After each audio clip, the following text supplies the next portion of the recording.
juntos uma grande emoção. Sentir no peito uma explosão de amor.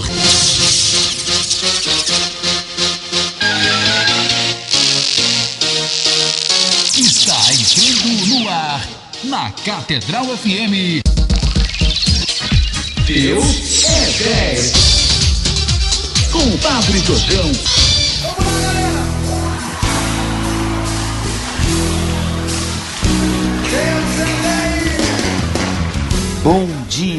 Bom dia, amados irmãos e irmãs. Nesse dia 22 de outubro, celebramos a memória de São João Paulo II.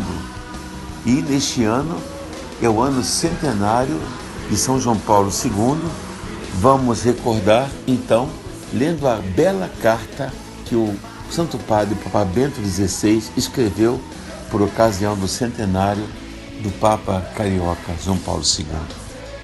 Irmãos e irmãs, diz o Papa Bento XVI, nesse ano recordamos 100 anos desde que o Papa João Paulo II nasceu na pequena cidade de Wadowice. A Polônia estava então dividida durante mais de 100 anos pelas três grandes potências vizinhas, a Prússia, a Rússia e a Áustria. Tinha recuperado a sua independência no fim da Primeira Guerra Mundial. Foi uma época cheia de esperança, mas também de dificuldades, já que a pressão das duas grandes potências, a Alemanha e a Rússia, continuava a pesar sobre o Estado, que tentava se reorganizar.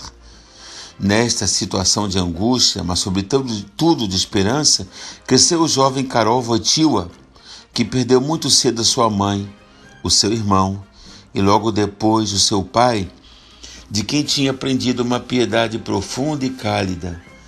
O jovem Karol era particularmente apaixonado pela literatura e pelo teatro. E depois de estudar para os seus exames do secundário, começou a dedicar-se mais a essas matérias. Para evitar a deportação no outono de 1940, com a Polônia invadida pelos nazistas, começou a trabalhar numa pedreira que pertencia à fábrica química Solvay.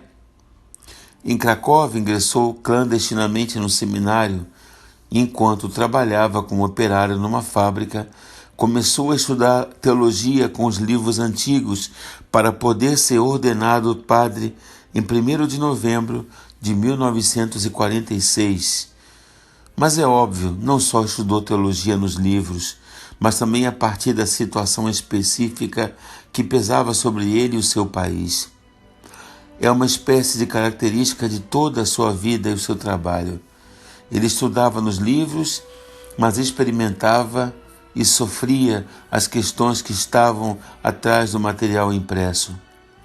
Para ele, como jovem bispo auxiliar desde 1958, com 38 anos, depois arcebispo de Cracóvia desde 1964, o Concílio Vaticano II convertia-se numa escola para toda a sua vida e o seu trabalho. As grandes perguntas que surgiram, especialmente sobre o esquema 13, hoje a Constituição Apostólica Gaudium et Spes, foram as suas perguntas pessoais. As respostas desenvolvidas no concílio mostraram-lhe o caminho a seguir para o seu trabalho como bispo e mais tarde como papa. Quando o cardeal Wojtyła foi eleito sucessor de São Pedro, no dia 16 de outubro de 1978, há 42 anos atrás, a igreja estava numa situação muito difícil. As deliberações do concílio apresentavam-se ao público como uma disputa sobre a fé, o que parecia privar a igreja mesma de sua certeza indubitável e inviolável. Um pastor da região alemã da Baviera, por exemplo, comentando a situação, dizia: no final, acolhemos uma fé falsa. Essa situação de que não havia nada seguro, de que tudo estava aberto, foi alimentada pela forma com que se implementou a reforma na liturgia. No final, parecia que tudo era possível na liturgia. Paulo VI tinha fechado o concílio com energia e determinação, Mas logo, uma vez terminado, viu-se confrontado com mais assuntos, sempre mais urgentes, o que finalmente colocou em escrutínio a própria igreja. Os sociólogos compararam a situação da igreja neste momento com a da União Soviética sob Gorbachev, quando toda a poderosa estrutura do Estado finalmente se derrubou sob a tentativa de reformá-la. Uma tarefa que superava as forças humanas, esperava um novo Papa. Mas, entretanto, desde o primeiro momento, João Paulo II despertou um novo entusiasmo por Cristo e pela sua igreja. Primeiro fez como um grito na homilia do início do pontificado: não tenhas medo, abri, sim abri de par em par, escancarai as portas para Cristo. Esse tom, por fim, determinou todo o seu pontificado, convertendo-o num renovado libertador da igreja. Isso estava condicionado pelo fato de que o novo Papa vinha de um país onde o concílio tinha sido bem recebido. Não se tratava de um questionamento de tudo, mas da alegre renovação de tudo. O Papa viajou pelo mundo com 104 grandes viagens pastorais. Proclamou o Evangelho em todas as partes, com uma enorme alegria, cumprindo assim a sua obrigação de defender o bem e defender a Cristo. Em 14 encíclicas, voltou a expor completamente a fé da Igreja e a sua doutrina humana. Inevitavelmente a fazê-lo, suscitou oposições nas igrejas do Ocidente, cheias de dúvida. Hoje, diz o Papa Bento, parece-me importante enfatizar, sobretudo, o verdadeiro centro do qual deve emergir a mensagem de seus diferentes textos. Este centro veio à atenção de todos nós no momento de sua morte. João Paulo II morreu nas primeiras horas da nova festa da Divina Misericórdia. E permitam-me aqui acrescentar um pequeno comentário pessoal que revela um aspecto importante do ser e do trabalho do Papa. Desde o começo, João Paulo II sentiu-se profundamente comovido pela mensagem de irmã Faustina, uma monja de Cracóvia que destacou a Divina Misericórdia como um centro essencial da fé. Desejava uma celebração para este motivo. Depois de todas as consultas, tinha escolhido o segundo domingo da Páscoa.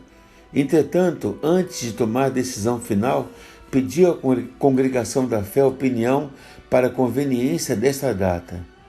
Nós dissemos que não, pois pensávamos que uma data tão antiga e cheia de conteúdo como o Domingo in Albis, as vestes brancas, não deveria sobrecarregar-se com outros. Já era o domingo chamado das vestes brancas. Certamente não foi fácil para o Santo Padre aceitar o nosso não, mas o fez com humildade e aceitou de nossa parte uma segunda vez o novo não.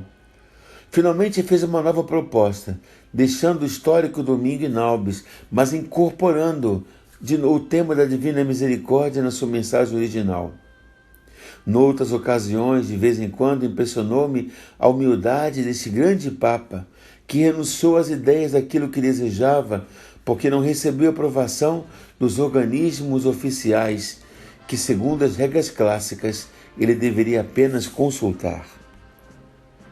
Quando morreu o Papa João Paulo II na Praça de São Pedro, estava cheio de pessoas, especialmente jovens, que queriam encontrar-se com seu Papa pela última vez. Não posso esquecer o momento que Monsenhor Sandri anunciou a mensagem da partida do Papa, sobretudo o momento em que o grande sino de São Pedro replicou, fazendo que essa mensagem resultasse inesquecível. No dia do funeral havia muitas frases a dizer "Santo Súbito". Isso foi um grito que de todos os lados surgiu a partir do encontro com João Paulo II, não só na praça, mas também em vários ciclos intelectuais. Discutiu-se a ideia de dar o título de Magno a João Paulo II. A palavra santo indica a esfera de Deus, a palavra magno a dimensão humana. Segundo o regulamento da Igreja, a santidade pode ser reconhecida por dois critérios: as virtudes heróicas e o milagre. Os dois critérios estão estritamente vinculados.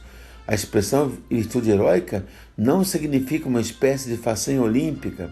Ao contrário, Em e através de uma pessoa, revela-se algo que não provém dele, mas que a obra de Deus se faz visível nele e através dele. Não é uma competência moral da pessoa, e sim renúncia à própria grandeza. O decisivo é que a pessoa se deixe, que Deus trabalhe nela, e como um milagre, e assim o trabalho e o poder de Deus fazem-se visíveis através dela. Mais difícil de se definir certamente o termo magno. Durante quase 2000 anos, na história do papado, o título magno só foi otorgado a 2 papas, Leão e Gregório I. A palavra magna tem uma conotação política em ambos, na medida em que algo do mistério de Deus faz-se visível através da atuação política. Através do diálogo, Leão Magno conseguiu convencer Átila, o príncipe dos Hunos, que poupasse Roma, a cidade dos príncipes, os apóstolos Pedro e Paulo. Desarmado, sem poder militar ou político, mas com o poder da convicção de sua fé, Leão conseguiu convencer o temido tirano a poupar Roma. O espírito demonstrou ser mais forte na luta entre poder espiritual e temporal. Embora Gregório não tenha tido um êxito tão espetacular também, conseguiu proteger Roma contra os lombardos de novo, contrapondo entre poder espiritual e poder temporal, e alcançando a vitória espiritual. Se compararmos a história de 2 papas com a de João Paulo, e a similitude é evidente. João Paulo II tampouco tinha poder militar ou político.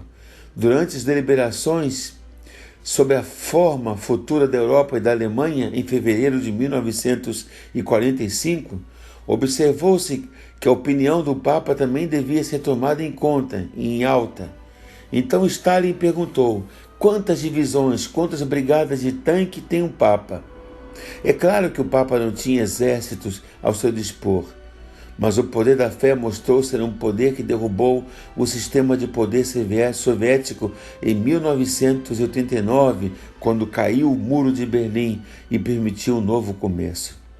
É indiscutível que a fé do Papa foi um elemento essencial no desmoronamento do poder comunista. Assim que a grandeza evidente em Leão e Gregório é certamente visível também em João Paulo II. Deixemos em aberto se o epíteto magno vai prevalecer ou não ao longo da história. É certo que o poder e a bondade de Deus se fizeram visível para todos nós em João Paulo II.